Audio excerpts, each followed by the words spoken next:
Hello dear students, welcome to my YouTube channel Ramesh Jaypal Academy. I hope you are all fine, good, happy. Okay, so dear students, आज का हमारा topic है वो है exercise 2.5 and आज हम solve करेंगे एक्सरसाइज 2.5 के तमाम प्रॉब्लम्स. ओके एंड इससे पहले वाली वीडियो हमने बनाई थी इन एक्सरसाइज पर जो कि थी square roots, radicals and properties of square root. So अगर आपने नहीं देखी है तो पहले वो वीडियो लाजमी देख लेना, फिर हम आपको एक्सरसाइज 2.5 ईजी समझ में आ जाएगी. ओके सो अब चलते हैं हमारे एक्सरसाइज 2.5 क्वेश्चन नंबर 1 पर. एंड जो प्रॉब्लम नंबर 1 है वो है रेडिकल 169 रेडिकल में है. इनको हम कैसे सॉल्व करेंगे, लॉ ऑफ एक्सपोनेंट की हेल्प से या square properties of square root की हेल्प से कैसे सॉल्व करेंगे. ओके क्वेश्चन नंबर प्रॉब्लम 1 है 169. मैंने यहाँ उतार दिया कॉपी पर, आपको मैं एक्सप्लेन करके समझा रहा हूँ. सो 169 रेडिकल में हम इनको कैसे 169 हाफ मीन्स रेडिकल जो है हाफ ऐसे लिख सकते हैं. एंड 160 हाफ लिख दिया तो 169 को अब मज़ीद हम इनके फैक्टर्स में इनको डिवाइड कर देंगे. जब इनके फैक्टर्स हम करने जाएंगे 169 के तो बनते हैं फैक्टर्स आप इस तरह से एलसीएम इनकी जैसे हम फाइंड करते हैं ऐसे ही फाइंड कर सकते हैं.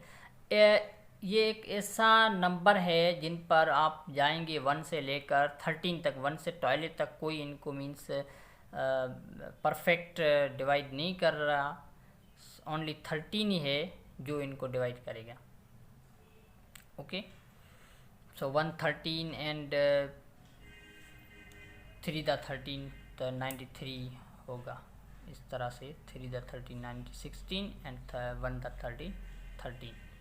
अब 1 आ गया तो हमारे पास क्या दो फैक्टर्स इनके बने 13 इंटू 13 एंड 13 द 13 कितना बन रहा है 169.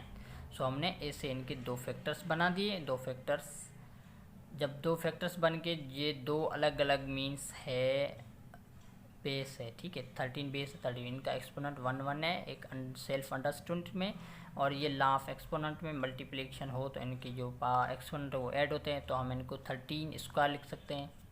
जैसा कि मैंने यहाँ लिख दिया 13 स्क्वायर मीन्स और हाफ पढ़ा है वैसे. अब 13 स्क्वायर पढ़ा है जो मल्टीप्लाई हो रहा है हाफ तो 2 कैंसिल हो गए, ओनली 13 बचा जो कि हमारे पास आंसर है क्वेश्चन नंबर 1 का. एंड क्वेश्चन नंबर 2 है 180 रेडिकल 118 को जो पहले हमने किया इस तरह से मेथड वाइज स्टेप वाइज करते आएंगे. सो 180 जो रेडिकल को हमने हाफ की शेप में ला दिया मीन्स 180 पावर हाफ. एंड 180 के फैक्टर्स या एलसीएम उनके निकालेंगे तो ये बनेंगे 2 the 2 3 the 3 5 2 the 2 4 and 4 the 3 the 3 9 4 the 9 5. जब आप करेंगे तो आपके पास 180 बनेगा. इनके ये सारे फैक्टर्स हैं एलसीएम के थ्रू आप ले लें. एंड बाद में हम क्या करते हैं इनका पावर जो है वो हाफ है. सो हाफ ले लिया. अब इनके फैक्टर्स जो है ये 2 पड़े मीन्स 2 स्क्वायर बनेगा. 3 पड़ा है 3 स्क्वायर बनेगा, जिसके यहाँ मैंने लिख दिया है कि 2 स्क्वायर 3 स्क्वायर. अब 5 बच रहा है ओनली. ओके 5 पर कोई मीन्स पावर नहीं है क्योंकि 5 एक ही फैक्टर है. सो ये वैसे ही पड़ा है. 2 स्क्वायर जो है ये होल है तो ये हाफ जो है 2 स्क्वायर से भी मल्टीप्लाई होगा, इससे भी मल्टीप्लाई होगा, इससे भी मल्टीप्लाई. तो हमने 2 से मल्टीप्लाई करवा लिया 2 स्क्वायर से तो हाफ. ये 2 कैंसिल 2 ओनली बचा. 3 स्क्वायर से करवा दिया हाफ तो 3 2 द कैंसिल. अब बच रहा है 3 एंड 5 और हाफ वैसे ही पड़ा है.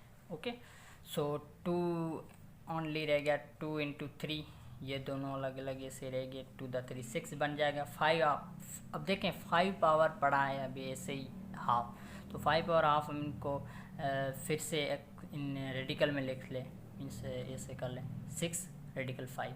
अब ये हमारे पास एक आंसर बन गया. ओके 180 मीन्स क्वेश्चन नंबर 2 का.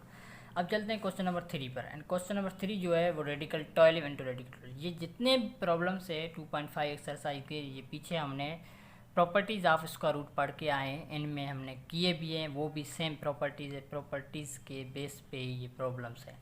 अब देखिए रेडिकल 12 इन दोनों को हम वैसे भी लिख सकते हैं रेडिकल एक रेडिकल में क्योंकि कोई फ़र्क नहीं पड़ता, 12 इंटू 12। जब 12 इंटू 12 लिख लिया तो 12 का ये दो फैक्टर्स हैं तो 12 स्क्वायर बन गया, 12 स्क्वायर ओवर इन रेडिकल को हमने हाफ लिख लिया, ठीक है। जब 2 2 कैंसिल हो गया तो ओनली 12 बच गया, ये आंसर आया। क्वेश्चन नंबर 4 है रेडिकल 16 इंटू रेडिकल 12। जब रेडिकल 16 को हम ओपन करेंगे इन फैक्टर्स 4 इंटू 4, ये दो फैक्टर्स 4 स्क्वायर बन गया, एंड इनके 2 द 2 3 मीन्स यहाँ बन रहे हैं हमारे पास 4 स्क्वायर, तो 4 आ गया ओनली बाहर निकल आया, एंड 2 स्क्वायर 2 भी बाहर निकला है, इनटू रेडिकल में रह गया 3, तो 4 2 द 4 8 रेडिकल 3, ये हमारे पास आंसर आ गया। अब आए क्वेश्चन नंबर 5। क्वेश्चन नंबर 5 है रेडिकल 14 इंटू रेडिकल 21। पहले हम रेडिकल 14 के फैक्टर्स लें, ठीक है। हमने क्या कर दिया कि रेडिकल 14 एंड 21 को एक साथ लिख लिया रेडिकल में, कोई फ़र्क नहीं पड़ता 14 इंटू 21। जब 14 के हम फैक्टर्स लेंगे तो 7 2 द 7 14 बन रहा है, ठीक है, एंड 3 द 7 29, क्योंकि हमने इसमें भी एक हमारे को फैक्टर मिल गया जो है 7 7 स्क्वायर, तो वो 7 स्क्वायर मीन 7 बाहर आ गया, 2 द 3 अंदर ही रह गया, 7 7 हमने एक साथ लिख लिया, एंड 2 द 3 6, सो 7 बाहर आ गया क्योंकि 7 का फैक्टर और बन रहा है, 7 स्क्वायर हो रहा है, तो जब वो रेडिकल हम बाहर निकालेंगे तो हाफ हाफ से मीन्स 2 2 द कैंसिल हो गया, 7 ओनली रह जाएगा, एंड 6 जो है हमारे पास रेडिकल में पड़ा रहेगा, तो 7 रेडिकल 6 आंसर हमारे पास आ गया। क्वेश्चन नंबर 6 है वो ये है कि रेडिकल 15 ओवर रेडिकल 5। अब देखें रेडिकल 15 के फैक्टर्स 3 द 5 बन रहे एंड 5 वैसे ही पड़ा है, ठीक है। 3 द 5 क्या 15 आ रहा है, रेडिकल में पड़ा है। अब इनको हम अलग अलग भी लिख सकते हैं, रेडिकल 3 इंटू रेडिकल 5।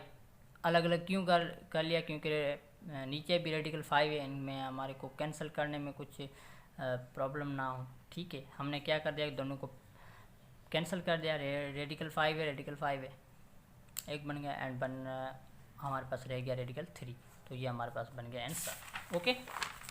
अब हम आते हैं क्वेश्चन नंबर 7 पर, एंड क्वेश्चन नंबर 7 जो है वो इस तरह से है कि रेडिकल 76 ओवर रेडिकल 76, दोनों एक ही रियल नंबर है, सेम है, ठीक है। मैंने क्या कर दिया कि रेडिकल 76 को ऐसे लिख दिया, दोनों फॉर्म क्या है, डिवीजन फॉर्म है, दोनों के बेस क्या है, सेम है, तो दोनों के एक्सपोनेंट क्या होंगे, माइनस में होंगे, जो हम लॉ ऑफ एक्सपोनेंट में पढ़ के आए हैं। 76 ऐसे ही बेस अनचेंज रह गया, हाफ माइनस हाफ क्या होगा 0। जब आप हाफ माइनस हाफ करोगे तो 0 आपका होगा, ठीक है। 76 पावर एक्सपोनेंट 0 हो तो किसी भी रियल नंबर के पावर 0 हो तो वो क्या होता है 1 है, तो आंसर 1 आ गया क्वेश्चन नंबर 7 का। एंड क्वेश्चन नंबर 8 है हमारे पास 18 over radical 18। 18 over radical 18 means 18 over radical 18 क्या है, हाफ है, ठीक है। अब देखें ये दो अलग अलग मीन्स डिवीजन फॉर्म में, लॉ ऑफ एक्सपोनेंट में, इनके बेस हैं में, तो इनमें माइनस कर देंगे डिवीजन फॉर्म में। 18 ये इन पर है 1, तो 1 माइनस नीचे वाला आ गया, माइनस में half, and 1 minus half means half बच गया 18 पर। जब हाफ आया तो हमने क्या कर दिया, 18 ये ऐसे पड़ा है तो इनको हम रेडिकल में लिख सकते हैं, तो ये हमारे पास रेडिकल 18 आंसर आ गया। या तो हम डायरेक्ट ऐसे भी कह सकते हैं कि 18 जो है ऐसे भी होता है कि रेडिकल 18 इंटू रेडिकल 18, दो अलग अलग एक्सपोनेंट जो बन के फैक्टर बन के 18 स्क्वायर मीन्स वो कैंसिल होकर 18 आ जाता है, डायरेक्ट हम कैंसिल कर सकते हैं, लेकिन रूल के हिसाब से हम ऐसे करते हैं, ओके। क्वेश्चन नंबर 9 की तरफ चलते हैं, वो है 2, अब वैसे ही बार पड़ा है, एंड रेडिकल में 28 ओवर रेडिकल 7, 2 हमने वैसे रख दिया, 28 के हमने फैक्टर्स निकाले, 2 द 2 4 4 द 7 28 ओवर 7 रेडिकल 7। अब देखें इन पे रेडिकल 7 पड़ा है, नीचे भी रेडिकल 7, इनको हम आज़ाद कर लें तो रेडिकल 7 सिंपली हो जाएगी कैंसिल करने में, बाकाया हमारे पास बचेगा 2 स्क्वायर। सो 2 इंटू ये 2 स्क्वायर यहाँ करेंगे तो 2 स्क्वायर फैक्टर में बाहर आ जाएगा, मीन्स 2 द 2 बच गया। अब यहाँ क्या बचा, रेडिकल 7 नीचे भी रेडिकल 7, ये दोनों आपस में कैंसिल हो गए, एंड 2 द 2 बच गया जो कि 4 है, एंड 4 हमारा आंसर है क्वेश्चन नंबर 9 का। अब चलते हैं क्वेश्चन नंबर 10 की तरफ। Question number 10 3 radical 5 plus 8 radical 5, ये 3 कुछ ए बी सीरियल नंबर्स हैं जो कि हमारे को कुल मिला के जो प्रॉपर्टीज़ में आते हैं कि ए प्लस सी इनका आंसर में आए, मीन्स ए ये है 3 एंड सी है 8, तो 3 + 8 एंड वैसे ए वैसे ही रहेगा, रेडिकल 5 वो बी, ठीक है। तो 3 + 8 हमने कर दिया बी, रेडिकल 5 भी पड़ा है, 3 + 8 मीन्स 11, रेडिकल 5, ये हमारे पास आंसर आ गया। क्वेश्चन नंबर 11, ये प्लस में था तो ये माइनस में, मीन्स हम अब करेंगे a - c जो कि 5 - 2 है, ये a है, ये b है, ये c है, b सेम ही रहेगा क्योंकि दोनों ही सेम है। रेडिकल 8, 5 - 2 3, 3 रेडिकल 8 आंसर आ गया क्वेश्चन नंबर 11।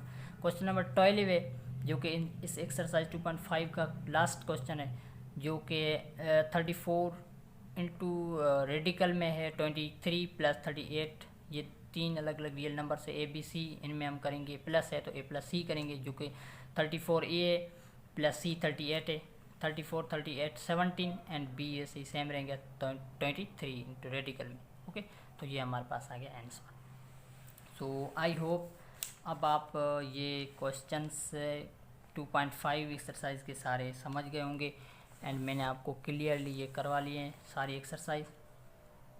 अगर अभी किसी प्रॉब्लम में कोई कन्फ्यूजन है तो मुझे आप कमेंट में पूछ सकते हैं। Okay, thank you.